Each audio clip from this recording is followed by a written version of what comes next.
ಪರಿಸ್ಥಿತಿ ಕೂಡ ತುಂಬಾ ಚಿಂತಾಜನಕ ಆಗಿದೆ ಅಂತ ಹೇಳೋದು. ಉತ್ತರ ಕನ್ನಡ ಜಿಲ್ಲೆಯ ಕಾರವಾರದಲ್ಲೂ ಕೂಡ ರಿಸೀವ್ ಮಾಡ್ತಾ ಇರಲಿಲ್ಲ. ಈ ತರದ ಸಾಕಷ್ಟು ಆರೋಪಗಳು ಜನರು ಮಾಡ್ತಾ ಇದ್ರು. ಈ ಗ್ಯಾಸ್ ಏಜೆನ್ಸಿನ ಹತ್ರ ಹೋಗಿ ನೋಡಿದಂತಹ ಸಂದರ್ಭ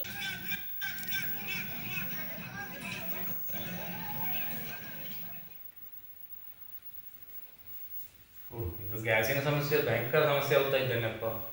ಇನ್ನಿಲ್ಲಿಗೆ ಎಷ್ಟು ದಿನ ಮುಗಿತಾ ಗೊತ್ತಿಲ್ಲ, ಬೇಗ ಮುಗಿ ಗಾಳಿ. ಗ್ಯಾಸ್ ಸಿಕ್ಕಿದ್ರೆ ಇಲ್ಲಿಂದ ವ್ಯವಸ್ಥೆ ಮಾಡೋದಪ್ಪ. ಈಗಲೇ ಒಂದು ಗ್ಯಾಸ್ ಬುಕ್ ಮಾಡಿಬಿಡುತ್ತೆ.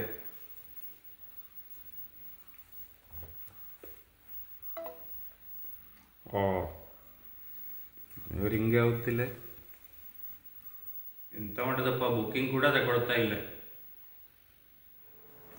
ಹಲೋ, ಹಾಂ, ಇದು ಇದು ಗ್ಯಾಸ್ ಏಜೆನ್ಸಿ ಅಲ್ಲ?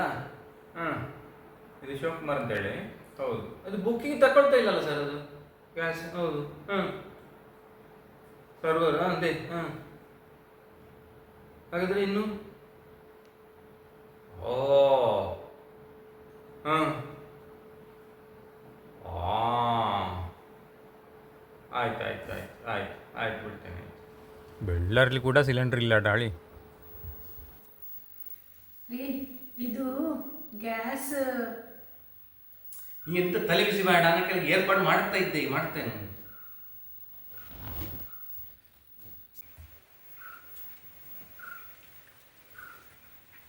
ಹಲೋ ಬಾ, ನಮಸ್ಕಾರ. ಇದು ಗ್ಯಾಸ್ ಸಿಲಿಂಡರ್ ಎಕ್ಸ್ಟ್ರಾ ಸಿಲಿಂಡರ್ ಇದ್ದಾವ? ಹಾಂ ಒಂದು ಸಿಲಿಂಡ್ರ್ ಏನಾಗ್ಬಿಡಕ್ಕೆ ಬಾತಾ ಅಪ್ಪು, ಇಲ್ಲಿ ಖಾಲಿ ಆಯ್ತು ಹೇಳಿ. ಹಾಂ, ಸಿಕ್ಕಬೇಕು, ಒಂದು 8 ಹತ್ತಿನಲ್ಲಿ ಸಿಕ್ಕಬೇಕು ಬೇರೆ. ಅರೆ ಈಗ ಒಂದರೆ ಬೇಕಿತ್ತು ಬಾ ಅಪ್ಪು, ಅದು ಒಂದು ಸಿಲಿಂಡ್ರ್ ಏನೋ ಮಾಡಿ ಈಗ ಅಥವಾ ಬತ್ತೆ ಈಗ ಅರ್ಧ ಗಂಟೆಯಲ್ಲಿ ಬಂದೆ. ಆಯ್ತು ಥ್ಯಾಂಕ್ ಯು.